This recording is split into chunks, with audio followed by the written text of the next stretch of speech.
Yo, yo, yo, yo. What's up, all you burner stoners and potheads? This is Weedman 420 with the Weedman 420 Chronicles. How are all you vipers doing out there?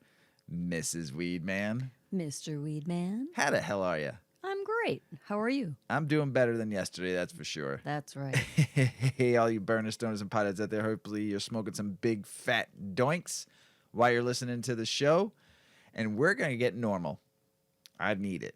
You ready? I'm ready. All right, we're smoking some. Go ahead and light that up, Mrs. Yeah, Weedman. we're ready. Yeah, we're smoking some Bubba Zanetti, and this is a Bubba Kush and OZ Kush blend, and it's about 17% THC. Not much more information I can find about this. It's from a local cultivator here. Someone gave me this, and because they knew I'm a Kush fan. So. And so is Mrs. Weedman. So we're smoking this on the show today, and while Mrs. Weedman is lighting that big fat doink up, I'm going to tell you what happened. Mr. Weedman, his Instagram got hacked.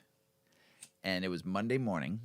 I posted a post, and this one, I don't even know if it's a real person or who this person is, but has been for about a couple months now asking me to vote for this person as a bud tender trying to win an award, but also money. And he kept on, or this person kept on asking me to vote. And I'm like, yeah, okay, I will. And I never did it because I thought it was a scam. But by like the 50th time, he really threw the family thing at me, and I felt kind of compelled to vote for this person. So I clicked on it like a fool. And as soon as I clicked on it, bam, hacked. And my heart went from being very mellow to about 1 bazillion miles per hour. And I was in a panic.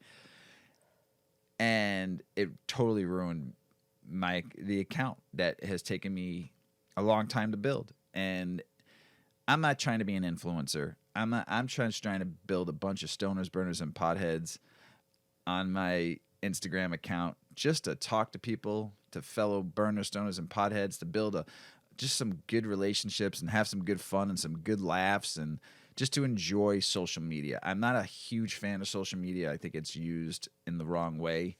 I think we've kind of forgot what social media was actually made for, and I think now today it's just one big commercial. And I was upset for a couple of reasons. I was upset because I lost all the people I've gotten to know, all the DMs I've gotten over the last 4 years since I started the account, all the people that have reached out to me, all the people I've reached out to, it's all gone. All the pictures that I have, most of them saved, but a lot of pictures that were just quick videos that I've lost, that didn't save. The fun experiences I've had with just having fun on my Instagram account, all the concerts we've went to, all the pictures we've taken, just everything. You know, it was an upsetting day. And then the other reason why I was upset, I have 31, and it's not a lot of people. It's just a lot of people who I've gotten to know and enjoy. 3,100 followers, and I follow about 2,800 people because I always believe if you follow me, I'm going to follow you. And the one thing that made me the most upset, and especially throughout the day as it hit me more and more, was how many more people now that this person can go after using my account and spam and hack them. And I feel responsible for that. Posing as you. Posing as me. And I feel really responsible for that because I think using social media as something good, you have a responsibility to the people that follow you. You have a responsibility to them, and to not only just make sure that your identity gets stolen and now being used against you that might hurt other people, think it was me and might copy the link or pay or click on the link or whatever. So it's just like it was very, I guess it hurt my heart because I don't want anyone getting hacked either with my account, because people learn to trust you, you know, and you learn to trust them. And my trusting gut knew I shouldn't have clicked on it, but I did.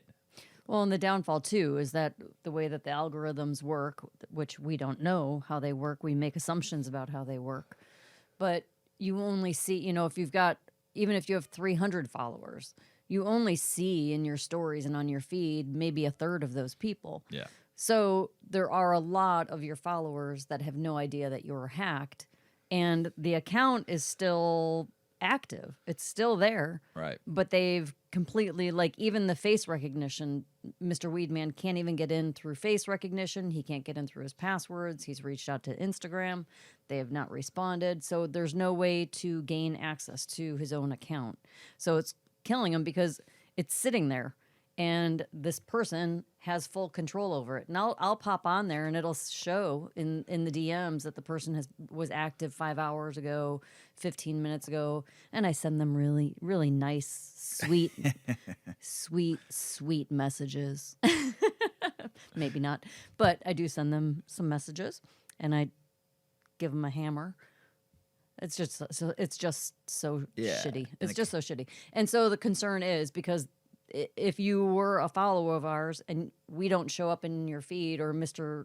Weedman's stuff doesn't show up in your feed or in your stories, so you don't necessarily see his posts all the time, you would have missed that he got spammed or hacked. And then you're going to miss that there's a new account. And then you're going to miss that this hacking happened. And if you get a DM from Mr. Weedman, it's Weedman 420 Chronicles. You may not realize all of these things, and then yes, someone could get hacked also thinking that they're responding to something from you. Right. So it just sucks. But Instagram is on the alert. I did. That's email, all you can do. I did email. It's one thing too I hate about social media is you can't talk to anybody. Right. And the FBI, actually, on the FBI's website, they even want you to report cyber crimes as small as social media hacking because it won't stop until someone stops it. So we did put in a report with the FBI. They're going to see that it's from a cannabis site, and they're probably going to be like, yeah, good for you. But, hey, maybe they won't, you know? So Mr. Weedman is not in Bitcoin. No. I'm not a millionaire in Bitcoin. And we don't know this person that they keep tagging in the posts. So just don't follow any I don't of think it. I'll ever get the account back. I don't know if Instagram will give me the account back. Hopefully they at least deactivate it. But I would report it as much as you possibly can. And please do not click on anything from Weedman 420 Chronicles. My new Instagram is Weedman 420 Chronicles 2.0. That's me. That's Mr. Weedman. So Weedman 420 Chronicles 2.0. All right? So thanks for everybody out there for the support so far. Reached out to me, and I really appreciate it. It was a very, very sad day. So I was pissed off, very mad. The F-bomb. Oh, Mr. Weedman was like hot. smoking. Oh, yeah, I was hot. Yeah, there was no rationalizing with Mr. Weedman yesterday. There was one point I thought I was going to put my fist through the wall. Yeah. Yeah. There was one point I was so angry at myself for being an idiot that the hand almost went through the wall. And which has been, I've gone through some doors with my hand, so, I mean, but I didn't want to ruin my nice new studio wall. We watched a new, just 3-part, like a 3 I don't show. even think it's new. I think it was from like 2019. Oh, really? Yeah, or something. So it was 3 episodes, very short. What was the name of it again? It is called Almost Australian. Almost Australian. And with the star who was in Babe. Miriam Margolyes. Margolyes. And also she was in Harry Potter. Harry Potter. As one of the professors. Yes. And she was so cute. Oh, my God. She's so likable. Yes. Has a very good sense of humor, but also could throw the one-liners at you very well. She was cute. I love that she had an open mind and an open heart going through Australia. And I do have to say Australia is such a fucking beautiful country. Amazing. Oh, my goodness. So a little backstory is that she is from The UK. The UK. And has had a Australian partner Yep. for like years and years and years, and has been going to Australia to see her partner and spend time with her partner, and then ultimately just became an Australian citizen after, I think she said in its entirety, like 40 years of traveling there. So she felt like it was her duty, now that she's become, an official citizen of Australia, to learn what it means to be Australian. So she went around the Australian countryside mostly. Sometimes she was In a coastal, little Winnebago. in a little Winnebago, and she traveled to all these towns and met all different people. Everybody was native to Australia. They were Australians. And she asked each of them, what does it mean to be Australian to you? What is Australia to you? What is this? What does it mean to be here? What does it mean to be Australian? Talk to me. And she got such dynamic, different answers from everybody. And she has a really cool vocabulary. She sounds very well read when she speaks, but she's not like an educational elitist. She's not. She doesn't talk down to anybody. She's like, she can, she'll talk about shit and tits and fuck this, and she has no problem with just being an everyday talker. But then she has these nuances and these ways of speaking that are very, I don't know, I like how she speaks. Yes. It's pretty cool. And so she talks to these people and she just says, I want to hear your story. Like, she'll just engage with somebody, and I guess if it triggered something that seemed unique to her, she'd sit down with the people and say, can you please tell me your story? Right. Tell me why you're here. Tell me what you're all about. And it was interesting It's because so cool. Yeah, and it was interesting because there was some people that she didn't agree with their way of what they did or work or lived or whatever. And she actually learned a lot of stuff from these people and came out of there going, you know what? I need to learn more. I need to grow more. You've taught me something. She kept saying, you've taught me something You've taught today. me something today. And that was good because she went into all these places, and after she got to know people, she came out learning and crying growing. sometimes. Yeah, crying sometimes. It was it's very sweet. Yes. It's just an easy watch. Yeah, It's 3 so episodes. pleasant. Yeah. I think it was 3 1-hour episodes. I truly enjoyed it to learn about the culture of Australia and also seeing that beautiful country. Yeah. Oh, gosh. Pretty amazing. Yeah. We have a friend, Tez, and we need to come visit you out in Perth, brother. Now we know how much we're missing. Yeah. and our friend Terp Fiend out there too. Yep. I mean, Reefer Terp's out there. So we will get out there. Yeah, I would love to come and visit beautiful. after seeing that show too. And I've always been a big fan. I've watched so many animal shows about Australia. So I mean, it's like time we make a trip out there. So good stuff. You ready to get the show started, Mrs. Weedman? I am ready. Cannabis-derived products like Delta-8 THC and Delta-10 THC have flooded the U.S. market to immunologists explain the medicinal benefits and potential risk. These days, you see signs for Delta-8, Delta-10, and CBD everywhere, at gas stations, convenience stores, vape shops, and online. Many people are rightly wondering which of these compounds are legal, whether it is safe to consume them, and if their supposed medicinal benefits hold up to scientific scrutiny. The rapid proliferation of cannabis products makes clear the need for the public to better understand what these compounds are derived from and what their true benefits and potential risks may be. We've talked enough about Delta-8, Delta-10, all the new deltas and all the new cannabinoids that they're finding and the ones that they're making and stuff. So they are trying to ban Delta-8 in a ton of states right now, and they have in a ton of states right now. But you still can get it online. You can still find states that do sell it. So these immunologists said they see great promise in the product in the medical applications, but they also have some concerns.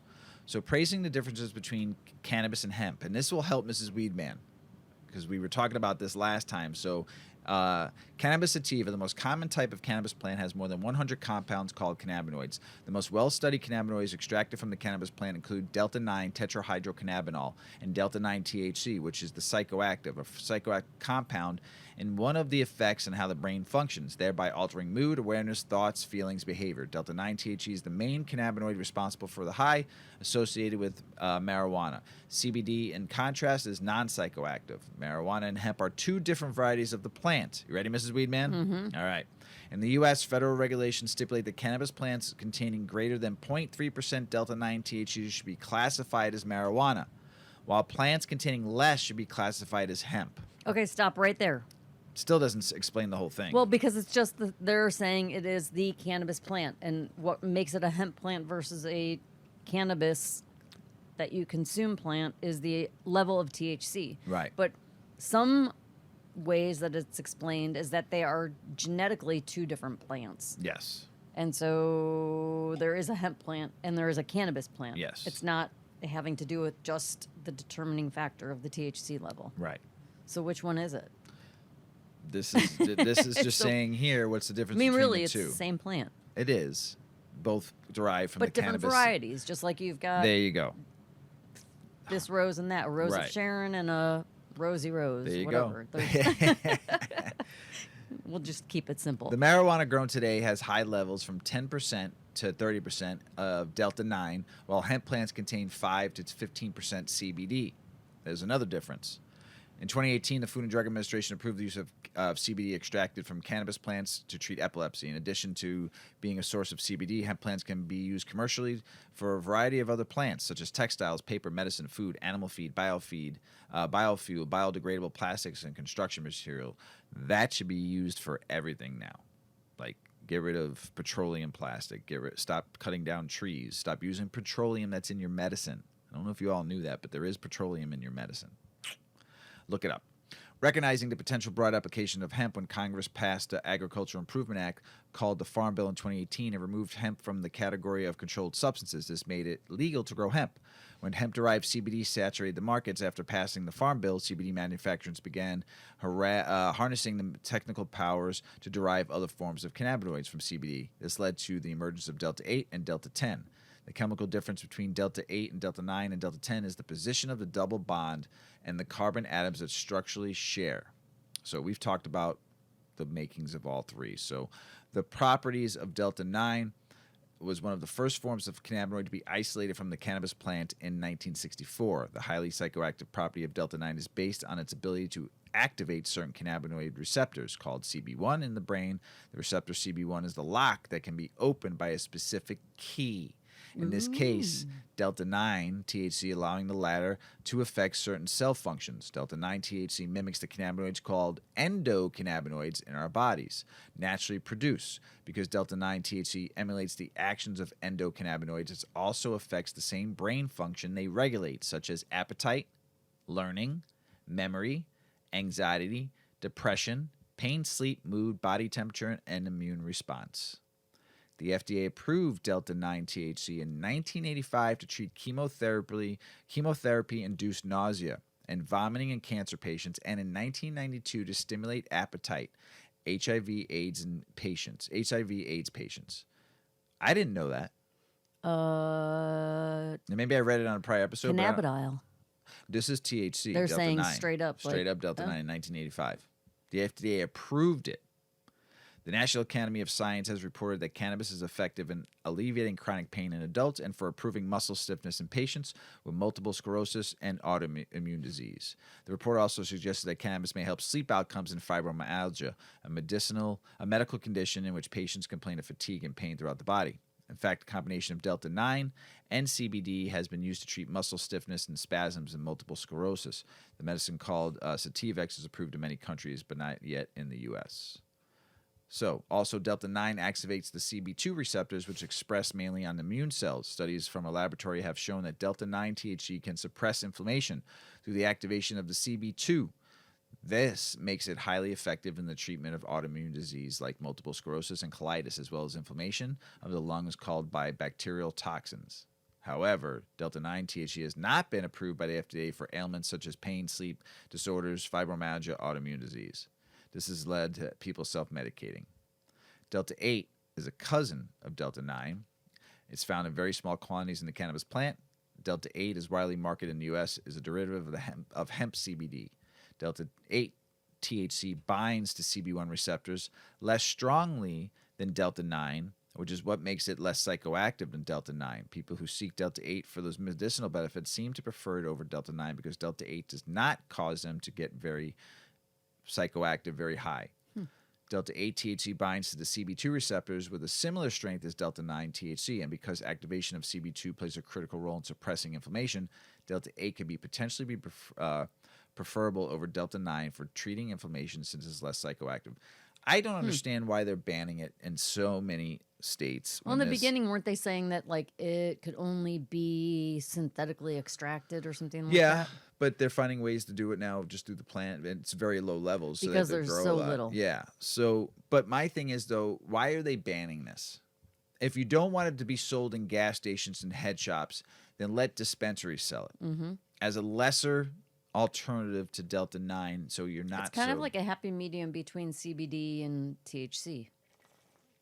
It has both in it, but Is it a higher level CBD and a lower level? It's not CBD. It's not Delta, even CBD Delta at 8 all? is its own cannabinoid.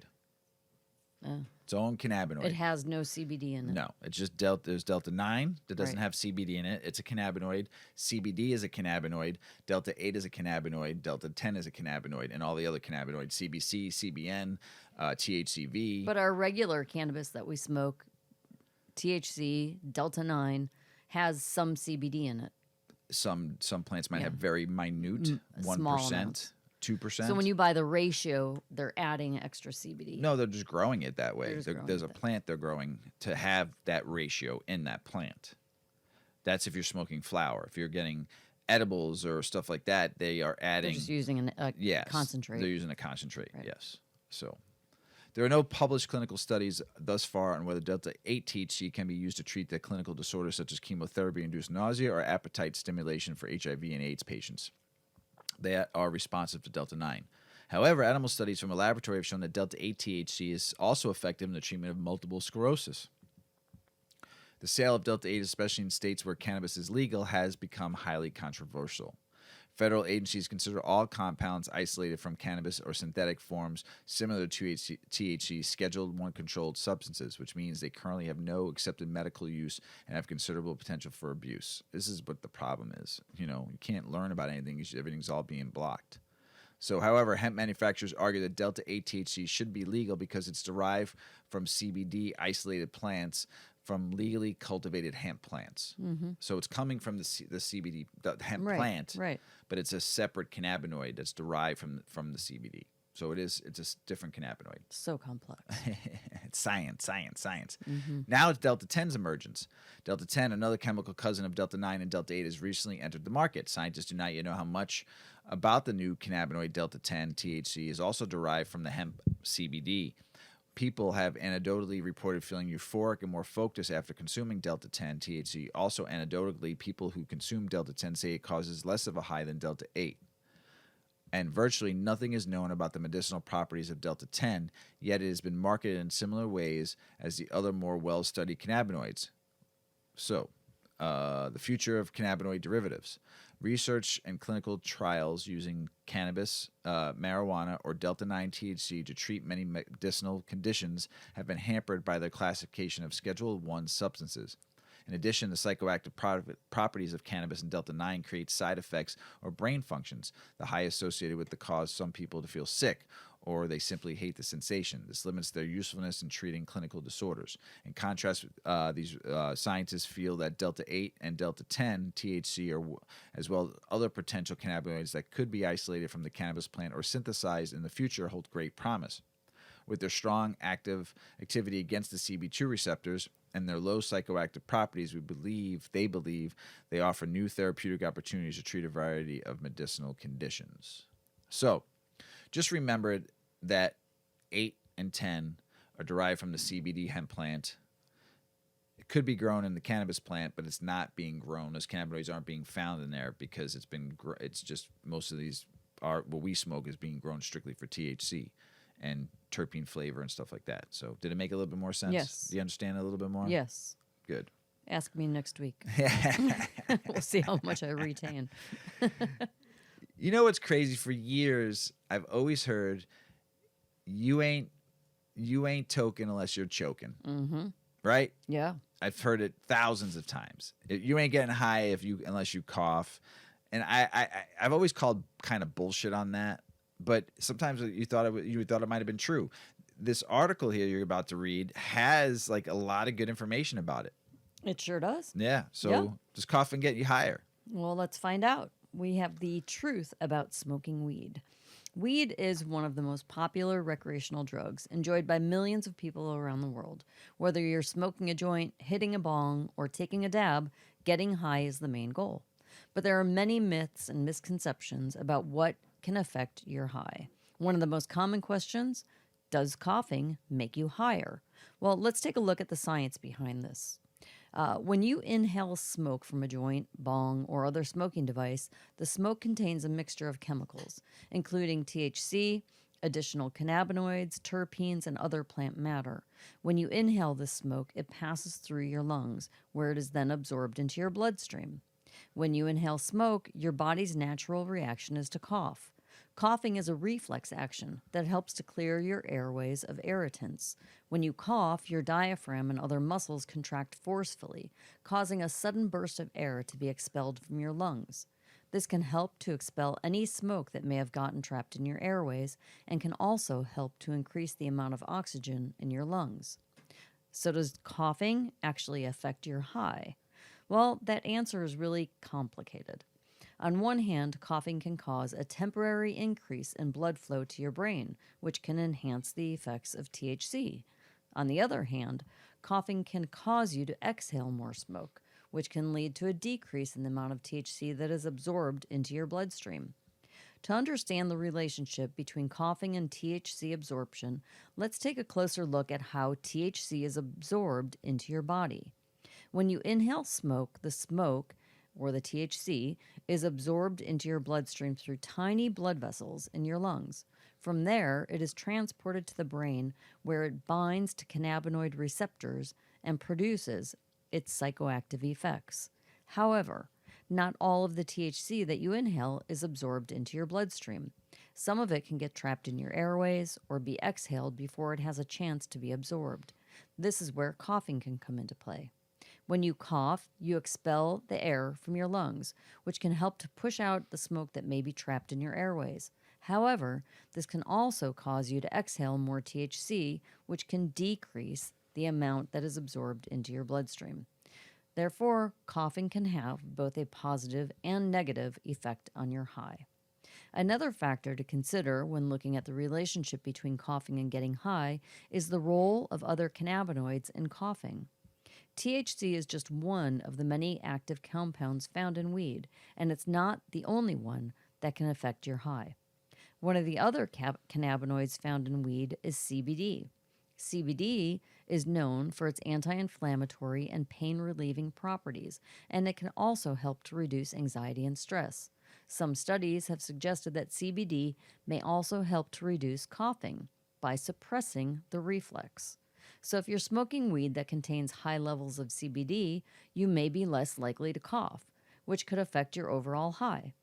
Additionally, some terpenes have been shown to have anti-inflammatory and bronchodilatory effects, which Did could you practice also... that? I did. Well, just once. I sounded it out. And that could also help to reduce coughing. Now that we've looked at the science behind coughing and getting high, let's take a closer look at some of the myths and misconceptions surrounding this topic. One of the most common myths is that coughing makes you higher. This is kind of redundant in this article. That is true because coughing, what can it do? It can increase blood flow to your brain. It's unlikely, that coughing alone will significantly increase your high. Another myth is that holding in your hits can increase your high. While it's true that holding in your hits can lead to a slightly higher concentration of THC in your bloodstream, it's unlikely to have a significant impact on your overall high. In fact, holding in your hits for too long can actually be harmful. It can lead to increased tar and other harmful chemicals in your lungs. If you're I've heard that you shouldn't hold it in more than 3.5 seconds. Who's counting? It's just what I read. Yeah. Yeah, when I was reading this article before I sent it over to you, I looked some other stuff up about like how long should you hold your hit? Seconds? 3.5 seconds. It's how long you should. You shouldn't go any longer because of the harmful effects of the tar and all that kind of stuff. I'm not saying you can hold your fucking hit as long as you want. I just wanted to know what was right, if it was good or bad. Yeah. Well, one of the most important things is to make sure you're inhaling the smoke correctly. This means taking slow, deep breaths and inhaling the smoke into your lungs rather than just your throat. Another thing you can do is to use filters or other devices to reduce the harshness of the smoke. There are many different types of filters available, including activated charcoal and glass. The filters can help to remove some of the harmful chemicals and particulate matter from the smoke, which can reduce coughing and make the smoke smoother and more enjoyable. And to alleviate a sore throat after coughing, here are some remedies. Gargle salt water, drink cold water, consume warm liquids, suck on hard candy, eat cold food, use a humidifier, and take a smoke break. And as you see, the answer is not as straightforward as you think. While coughing can increase blood flow, where? To your brain. To brain. Enhancing the effects of THC, it can also what? Exhale more smoke. And what does that do? It decreases the amount of THC absorbed in your bloodstream. So, ultimately, the best way to enjoy your weed and get the most out of your high is to experiment and find what works best for you. Whether you prefer to cough or not, there's no denying that smoking weed can be fun and enjoyable. Just make sure to take care of your lungs and always use weed responsibly. Who knows? Maybe one day we'll find out that coughing really does get you higher. Until then, happy smoking. You know, when I smoke is kind of like when you take a nice breath in through your nose and out through your mouth. This is kind of the opposite because you're taking it in through your mouth. But I'm not telling you to like, don't rate I know why Mrs. Weedman coughs a lot because she hits it too hard and too fast. I don't. When you cough, you do. I've watched you do it, and I'm like, you just took that in way too hard and way too fast. So if I smoke from a bong. I've seen you do it on the steamroller. I've seen you do it in a bowl. All I've seen you right. do it in a joint. It's not your fault. It's just sometimes you just get it and you just smoke. You don't realize that. Why do you like smoking out of the steamroller so much?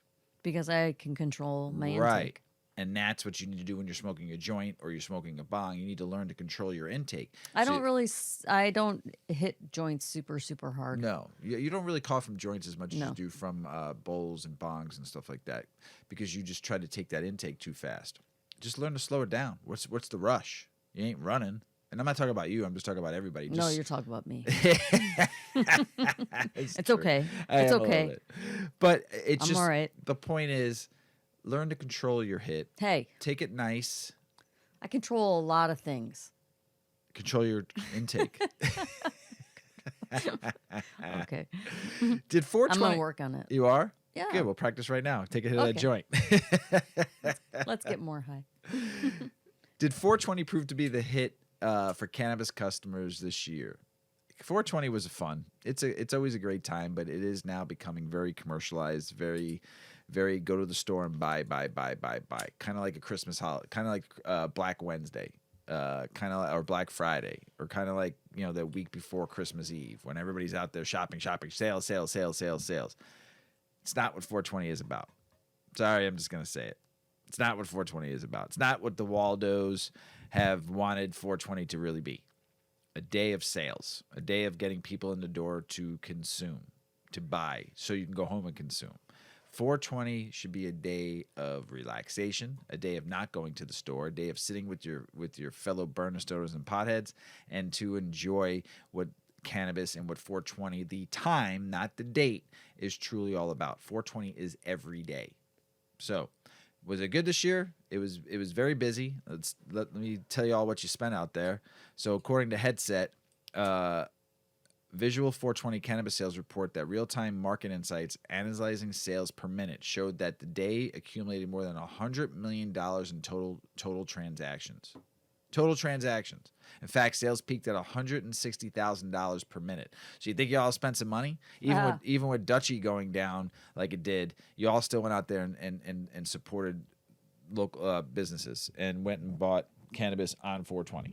So, it was a 169% increase in debit transaction, but cash still accounted for 83% of all transactions on 420. Crazy amount of money being spent on 420. So yeah, I think 420 was a success for the people buying cannabis because there was a shit ton of sales, and also for the dispensaries and the cultivators too. So, but next year, realize it. Go get a cannabis from a home grower and just go fucking enjoy it with your fellow stoners, burners, and potheads. Just my opinion. Quality of life. Don't we all want a better quality of life? Yeah. So tell us about this better quality of life. Yeah. Medical marijuana improves the quality of life because it reduces opioid use in chronic pain patients. This is a great story. Many cannabis advocates and consumers are already aware of the many benefits of the plant, one being its potential to curb opioid use and potentially replace opioids as a treatment for pain in certain cases.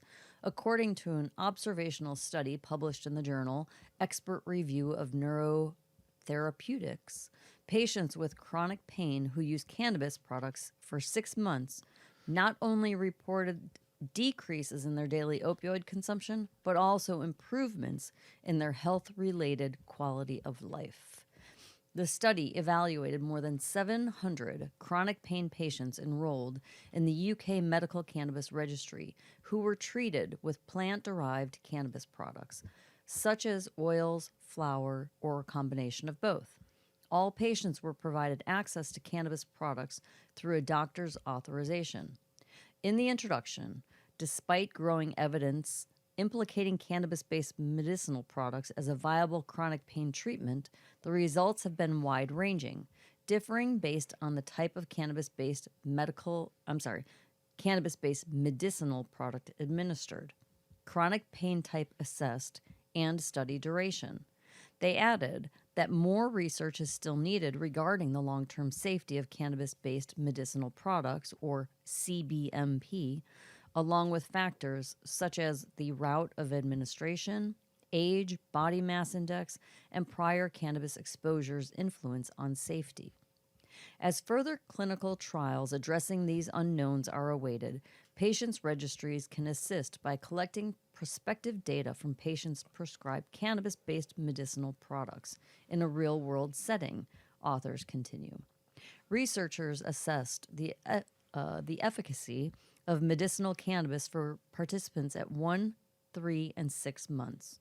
Primary outcomes were measured through a number of questionnaires, specifically asking patients to rate their pain, share the character and severity of their pain, rate their sleep quality, share frequency of anxiety symptoms, gauge problems with mobility, and overall gauge if a patient's quality of life has improved or declined since starting treatment. The results were consistent with previous studies, as investigators reported that treatment with oil-based products, dried flower, or a combination of both are associated with statistically significant improvements in pain relief and sleep quality from chronic pain patients after 6 months of treatment. Additionally, patients prescribed cannabis-based medicinal products experienced reduced anxiety and an improvement in their ability to perform daily activities, researchers continued. Patients prescribed cannabis-based medicinal products recorded improvements in their self-care and mobility abilities. Collectively, this evidence signals that the initiation of CBMP treatment is associated with improved health-related quality of life. Amen to that. Yeah. Looking ahead, researchers said that future studies and clinicians should consider the impact of gender and prior cannabis use when using cannabis-based medicinal products, along with whether or not these factors influence the extent of health-related quality of life improvements. Cannabis use for chronic pain is not uncommon. A study released earlier this year found that nearly 1 in 3 patients with chronic pain use cannabis for relief. The study also noted that most persons who use cannabis as a treatment for chronic pain reported substituting cannabis in place of other pain medications, including prescription opioids. The observed reduction in opioid use is also consistent with a collection of previous studies finding cannabis access is associated with reduced rates of opioid use and abuse. Another 2023 study, including a total of 8,165 chronic pain patients, similarly found that receiving medical cannabis for a longer duration was associated with a reduction in prescription opioid use. Whew. Another study, published in 2022, found that nearly 4 out of 5 research participants reported cessation or reduction in pain medication use after beginning a regimen of medicinal cannabis. Dang. Go cannabis. All I have to say is kick those frickin' opioids to the curb and smoke some weed. There you go. Find the right strain and change your life. Knowledge from Mrs. Weedman. Doctors need to know this. If your doctor doesn't understand, I mean, I'm in that boat. Doctors just we've had this discussion so many times. It's still an illegal street drug to many, many doctors. I told you I had that argument. And if you could slowly maybe educate your doctor, I haven't found that pathway yet to doing that. I haven't felt comfortable enough doing that yet, but I would love to be able to help a doctor consider learning about cannabis, even just from a factual, educational perspective. Like, just educate yourself, and then tell me that I can't or shouldn't use it. Yeah. Don't just tell me what you think. Or actually read the research, and then let's talk about it. Yeah, don't read books that from 20 years ago, 30 years ago. Right. You know. Yeah. They should take a look at Dr. Michellam. Yes. And read what he talked about. Yep. Guys, I mean, look at just this. Yeah. There are like 5-6 studies. Right. And everybody is saying it works. Yep. Works for you. Thousands of actual pain opioid users say this works better. Works for you. Cannabis works better. It helps you sleep. It helps me sleep. Yeah. Yeah. And with some of your other ailments too. It works. Yep. Minnesota, soon to be the 23rd state. The House and the Senate both approved. It's going to the governor's desk to be signed after they fix a couple of the policies. So go Minnesota. Can't wait to post that you were the 23rd state. All right, so here we go. Did Florida legalize cannabis? And when I found this, I was like, oh, this is perfect for Mrs. Weedman. I almost gave it to you to read, but I wanted to read it too so you can concentrate on it. Okay, I'm focusing. I'm listening. Did Florida just legalize cannabis? Over the last month, the Florida hemp industry has been lobbying against the proposal to regulate hemp products heavily. Since 2018, the Farm Bill legalized hemp across the United States. Florida's hemp entrepreneurs have created thousands of jobs. According to the Farm Bill, hemp becomes illegal cannabis when it contains more than 0.3% THC, but states have gotten around the loophole by using Delta 8 THC. A measure in the Florida House threatened to close this loophole. As Florida Agriculture Commissioner Wilton Simpson told the press, let me be clear, the current Wild Wild West situation, that's weird because you're in the East, so West is Oklahoma. Selling anything to anybody is going to end. We will close the loopholes in the state and being exploited to sell euphoric recreational cannabis products without restrictions. Except they didn't. In fact, Florida lawmakers went the other direction. They eliminated Delta 8 THC caps altogether. Did Florida legalize cannabis? No. Delta 9 THC is still a controlled substance, but with no limits on the other cannabinoids. Florida hemp market is notably freer than many legal states or even legal Canada. Florida Governor Ron DeSantis has made Florida an example for the world by opposing lockdowns, mandates, yada, yada, yada. Who cares about that? Did Florida legalize it? No, but at this point they might as well have. As Manatee County House Republican Will Robinson Jr. said, all caps are out, O-U-T. Robinson referred to the amendment to HB 1475 that removes all caps or limits on THC and hemp products. Initially, Robinson's bill capped THC to 5 milligrams. Okay, remember, listen to this. HB 1475 that removes all caps or limits on THC and hemp products. Initially, Robinson bill capped THC to 5 milligrams per serving or 50 milligrams per package. Jeez. Nikki Freed, former state agriculture commissioner and now chair of the Florida Democratic Party, told the Florida Phoenix, the exact intent of this bill is to eliminate 189,000 jobs and 10,000 small businesses. But Robinson said it's very important to take input from the stakeholders and others. And that's a lot of people. 189,000 jobs. That's a lot. And the stakeholders certainly gave their input. Over the past month, many traveled to the Capitol to advocate against cannabinoid limits. So while no, Florida just didn't legalize cannabis, the government did back down on significant hemp restrictions. And that would be effectively ended the quasi-legalization by capping Delta 8 THC to 5 milligrams per serving. But hemp entrepreneurs won, and Florida's hemp market remains free, or relatively free. Overall, the bill will help hemp products illegal for anyone under 21. We'll keep it from 21 and under. There are rules concerning packaging, labeling, and testing. Packaging cannot be attractive to children. but the amendment to no limit cannabinoids, including Delta 8 THC, was struck down. So a lesson for Canada, they said, and Connecticut and Vermont. Unfortunately, Florida did not legalize cannabis, but fortunately, just one per pen stroke away from doing so. Cannabis prohibition is obviously unconstitutional, and since Florida has no problem butting heads with D.C., that's stopping them from legalizing weed. Florida, with a big question mark. Like medical cannabis in Canada during the Stephen Harper years, progress came from the judiciary, not the legislature. In any state or country where to implement a free and fair market in cannabis, the top contender right now would be Florida under the stewardship of the governor. While Florida doesn't have legal cannabis, they are an example of a kind of economic damage THC caps can do. For the art of economics is to see the unseen. So THC caps won't work. The idea is that THC caps are a useful tool to prevent harmful overconsumption. But what constitutes overconsumption? That will answer on the individual and their tolerance. And what's harmful about it, cannabis, especially if you compare it to legal substances like alcohol, tobacco, high fructose corn syrup. That's right. No one's died from cannabis.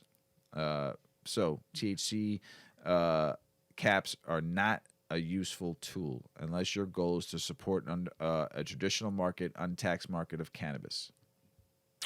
So, did that answer some more of your questions? Mm-hmm. Nice. The first medical cannabis dispensary opened in Georgia after years of legal battle. All right, let's go, Georgia. Just go, go, go. Oh, my gosh. Be great. Let's see here. Nevada Assembly calls on Congress to legalize cannabis. Let's go. Hawaii wants clemency for low-level cannabis offenses. Go Hawaii. You should just be legal there. It's crazy that you're not. Legal cannabis in Kansas, and Dorothy and Toto lose steam. Terrible. Maine representative files bill to allow cannabis interstate commerce. So them in Washington and them in Oregon will just be the only ones being able to transport it some way, somehow, if all it gets passed. Also in Maine, to allow cannabis advertising and deliveries to commercial locations. That's cool. Louisiana lawmakers kill bill to legalize recreational cannabis. Terrible. Terrible. Terrible. Just, oh my goodness, so many jobs it would create in Louisiana. Missouri now is accepting some more applications for the next round of cannabis licenses. Good for you, Missouri. All right. So I'm going to talk about this real quick. I'm not going to mention the dispensary, but I'm going to mention the workers. So Illinois dispensary workers strike on 4/20 this year. Went on strike at 3 or 4 dispensaries here in Illinois. You've heard me say this before, and I'll say this again. And I'm going to say a couple things, and I'm going to let Mrs. Weedman take over because I might get a little hot. Bud tenders are the most important people in the industry. Besides cultivation and the workers on the floor and the cultivator, the trimmers, the packaging, the growers, the bud tenders are the most important because they are the revenue generating force for all of cannabis. Because it starts and stops with them. They are the end. They are the ones that are promoting brands. They're the ones selling brands. They're the one helping the guests that come through their door on what their needs are for what they want to use cannabis for. And they are selling products for their of course, their dispensaries, but they're also representing every brand that they sell. And they are helping people get their medicine or get their high on or have a good time socially, whatever. They are the end be all when it comes to cannabis. Bud tenders need to get paid better. People in cultivation need to get paid better. That's why you can't keep anybody. And you rather just be a turnstile business industry, which is going to give everyone a bad taste in their mouth, and then the traditional market is going to win again.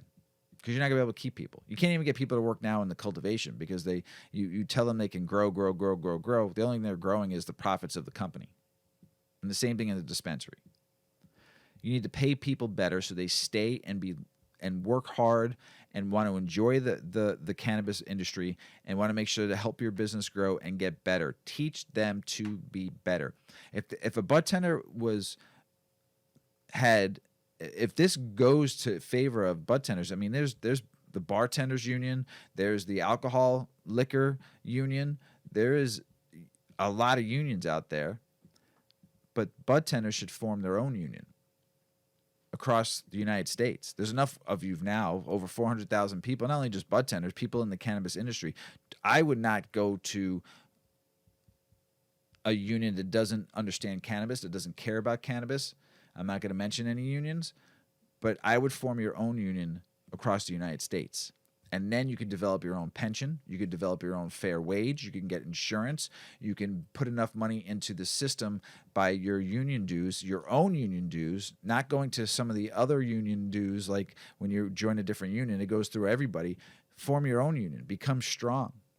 Just don't let one dispensary bud tenders out of 3 stores walk out. You should have all walked out in support of your brethren and sisterin and everybody that works in the cannabis industry. So you have to understand something. If people don't get a fair wage, I told you this business isn't for you to become a millionaire or a billionaire at. Everybody should make a fair living and be able to afford a home or be able to invest in properties with the money they're making. I think all people in the industry, the starting salary should be $25 an hour and up. That's just my opinion. A bud tender should start at $25 an hour. People in cultivation, $25 an hour. Start. Hands down. Form your own union across the country. Because once it goes federally legal, it's going to get crazy. And profits are going to go nuts. And the only people who are going to be hurting are the people that are the workers. So I was talking to Mrs. Weedman about this the other night, and I was recording myself on my phone so I didn't forget this talk. Because I was stony baloney. It was late at night, and this want to stick up for the bud tenders and for the cultivation folks out there, because you are important. And going on strike says something. It says that you're not being paid fairly, you're not being heard, but you are hurting the corporate entities and the suits that I don't like, because they don't care about you. So go out there and fight for what's yours. Go out there and get a better opportunity for you and for the people you work with, your fellow and cohorts of who you work with, and fight for one another across the country. They can't do it without you. Okay? So they think they can, or they think they can go automated, or they think they can go into you matter. You get people what they need. Don't ever forget that. And you at cultivation too, you get the dispensaries what they need. You're very important also. Don't ever forget it. Bud tenders, even managers and buyers of these dispensaries are very important. But the bud tenders, man, appreciate y'all out there. That's all I'm going to say about that. I cannot believe this. Actually, I can. I can believe one of them, but not the other. People here in the U.S. spent more on legal cannabis in 2022 than what, Mrs. Weedman? Chocolate and beer. That's crazy. I would have maybe thought, and it's not all a beer. I think it's just craft beer, right? Or is it all beer? It's just beer. Just beer? Mm-hmm. Okay. So that's nuts. This is just in the States. I didn't think maybe chocolate. But beer, man, that's good for you, cannabis. Go ahead, Mrs. Weedman. Crazy. Yep. Americans spent more on legal cannabis in 2022 than chocolate and beer. A report from MJ Biz Daily showed Americans spent roughly $30 billion on legal marijuana in 2022, while only spending around $20 billion on chocolate. The cannabis purchases eclipsed sales of feel-good products, including beer, opioid medications, and topical pain relief, the report stated. Though the legal purchase of marijuana is becoming increasingly popular, sales still fell behind the... I'm really high. Sales still fell behind the tobacco industry, which made around $53 billion last year, despite a steady decline. I was surprised to read that the tobacco industry is still making $53 billion. A lot of people still smoke. A lot of people still smoke. Is that including nicotine vapes too, or is that just tobacco? Just tobacco. Yeah. According to the report, sales of legal cannabis could reach $57 billion by 2028. The figures come more than a decade after voters in Colorado and Washington approved ballot measures during the 2012 election to become the first U.S. states to legalize marijuana. Marijuana is fully legalized in more than 20 states, plus Washington, D.C., and 18 states allow it for medical use. It remains illegal in 12. Even with increased legalization across the country, illegal marijuana sales remain far more common than legal ones, with Whitney Economics estimating that 3/4 of such sales in the U.S. still occur on the traditional market. Strict federal rules for marijuana also force difficult business practices for legal dispensaries, as they are barred from working with banks and credit card companies to facilitate transactions and instead must be all cash businesses. There is bipartisan effort on Capitol Hill to legalize marijuana at the federal level. Let's hope it happens soon. Lots of money. Lots of monies. Yeah, lots of money. I was really surprised that with the smoking, though. Yeah. Yeah. Well, weed's going to beat it out in about 5 years. Yep, there you go. There you and go. They're saying that, I think the last 2 years, though, more and more people aren't smoking cigarettes anymore. Yeah. It's all going to vapes, but nicotine vapes. But yeah, the tobacco industry is seeing a huge hit right now. It's like one of the worst they've ever seen. International news: Singapore man got hung over 1 kilo of weed. 46-year-old Tan Jaraju Supia, I probably butchered that, I'm sorry, was executed at dawn last Wednesday in Singapore. Officials executed him last Wednesday by hanging. He was found guilty of drug trafficking a kilogram of cannabis into the country.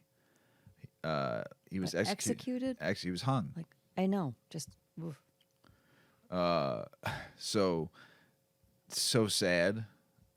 I mean, imagine being hung in this country for selling an ounce of weed or a pound of weed.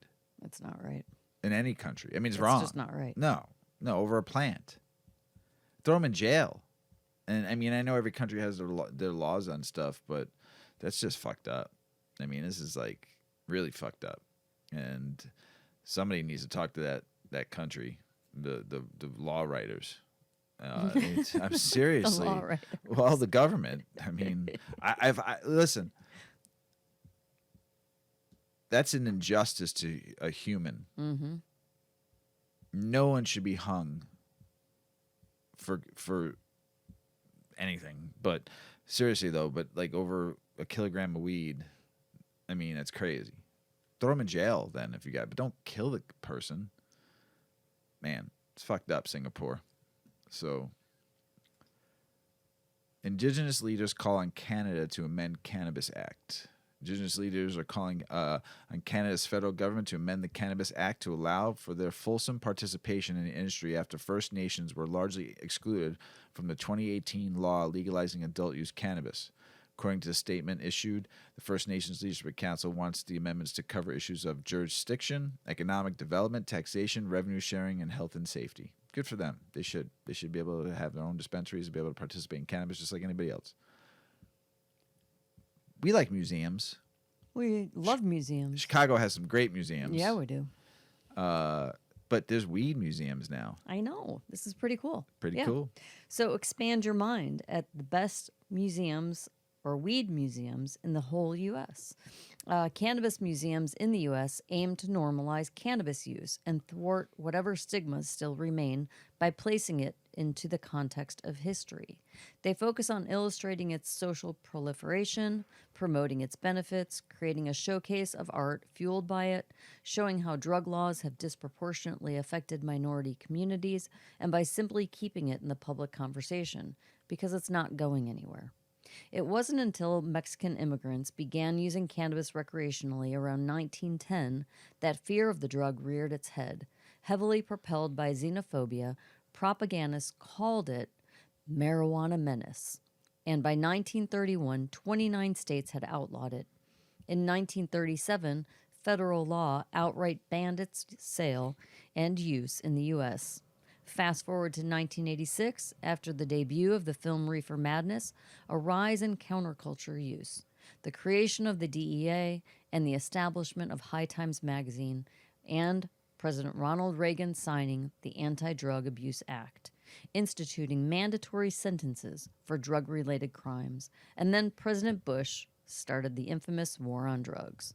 But the tide started to turn back in THC's favor in 1996 when California legalized the drug for medical use. These museums are lending a new, energized voice to the larger conversation by creating dedicated spaces for discussion and engagement. And at a couple of them, you can also buy weed. Here are the best, most engaging, and just plain coolest cannabis museums across America. Core Social Justice Cannabis Museum in Boston, Massachusetts. The location of Boston's Core Social Justice Museum is important. Jamaica Plain is a neighborhood of immigrants, a population that usually finds itself a target of drug enforcement officials.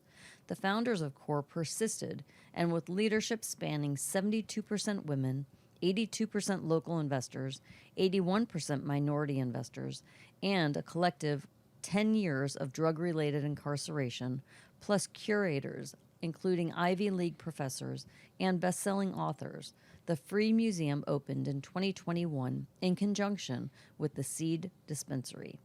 Through personal perspectives, the exhibits examine how drug policies have disproportionately affected low-income and minority populations while making a ton of money for those at the top.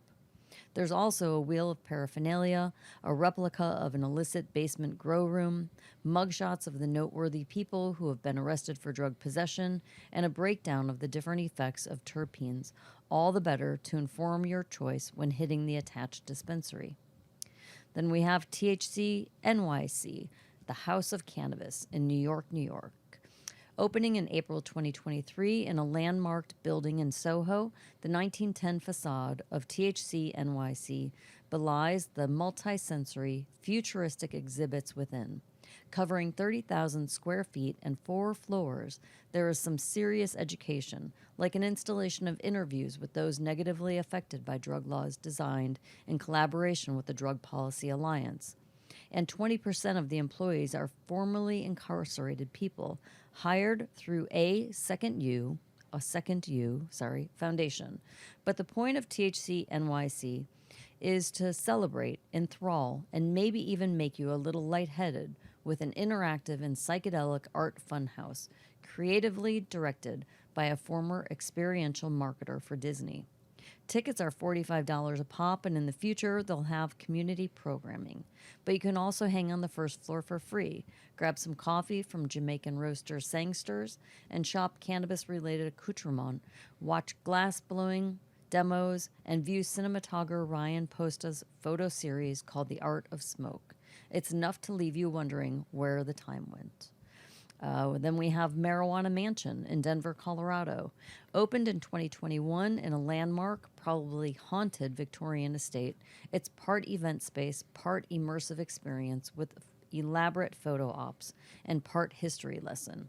This was the headquarters of the Marijuana Policy Project, as well as the birthplace of Amendment 64, which in 2012 made Colorado one of the first states to legalize recreational cannabis.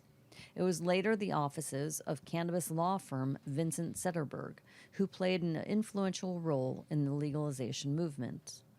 Then there's the DEA Museum in Arlington, Virginia. Should DEA Museum be on this list, really? Well, sure, because if you're looking at our nation's criminalization history, this is where you'll find the hardcore evidence. Renovated in January of 2022, the exhibit traces the founding of the Drug Enforcement Administration in 1973, as well as the science behind drug addiction. Displays including taking down El Chapo, complete with the Mexican cartel leader's prison uniform, original courtroom drawings, and intense gold-plated weaponry. While online exhibits cover everything from cocoa, cannabis, and poppy plants used to manufacture drugs to the history of drug use. For a fun prank on your friends, stop by the gift shop and pick yourself up some branded apparel. Then we have Dockside Cannabis Museum in Seattle, Washington. There was another state that legalized recreational use and sale of marijuana in 2012. It was chill, unassuming Washington. In fact, it was the first state in the U.S. to do so, a full 3 hours before the Centennial State. And so, it makes sense that Seattle is also home to a museum dedicated to the stuff. The Dockside Cannabis Museum celebrates cannabis's short-lived golden age before its prohibition in 1937, with the Wirtschafter collection of pre-prohibition era cannabis items. See the glass apothecary bottles that housed tinctures used to treat everything from migraines to anxiety to Parkinson's. When you're ready to find some medication of your own, just track down an on-site bud tender. The museum shares space with Soto, their location at the Dockside Cannabis Dispensary. Then we have the Cannabis Museum in Ohio. It's a virtual museum. Among the 10,000 items or so in the Cannabis Museum are many, many bottles. They call them apothecary glass vessels, and they date to the 1830s when cannabis-infused medicine was sold over the counter freely in pharmacies. Scanning the ranges of these glass bottles, you get a sense of the drug's hidden mainstream history before its federal ban in 1937. This research museum is open by appointment only, but there's also an informative blog and Instagram for those who want to dabble. Keep an eye on their website. They're occasionally advertising art shows and events. And we have the Cannabition Cannabis Museum. That's it, in Las Vegas. This is planned. It's coming soon. The massive Planet 13 Weed Superstore in Las Vegas is the site of the upcoming Cannabition, an immersive cannabis museum that fills in any gaps in knowledge Sin City may have when it comes to the more serious side of cannabis consumption. But this is Vegas, so not only will it be educational, it promises to be a doozy. At the helm is creative director David Corrins, who credits include Hamilton, Beetlejuice, and Immersive Van Gogh. So that's coming soon. That's pretty cool. Pretty cool. Got to visit some of those. Yeah, I think we do. Yep.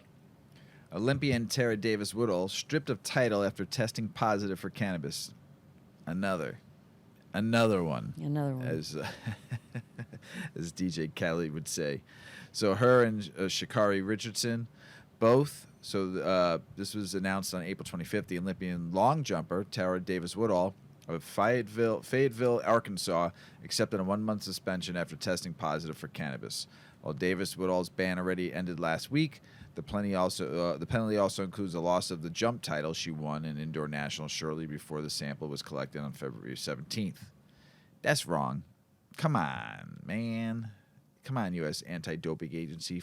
Get that cannabis off the list. I mean, baseball's doing it, football's doing it, basketball's doing it. Eventually, all the sports will do it. Just like Olympian athletes should. It's not a performance enhancing. It's not. It's not. It's not. It's good for nighttime to help your inflammation and help you relax and get rested for the next day. Don't you want your athletes to stay healthy and be able to sleep at night and stuff like that? It's not enhancing their performance, though. It's getting their body well rested to be able to do more performance, to go out there and train harder, to go out because their body's well rested and relaxed. So terrible that another Olympian. Mrs. Weedman.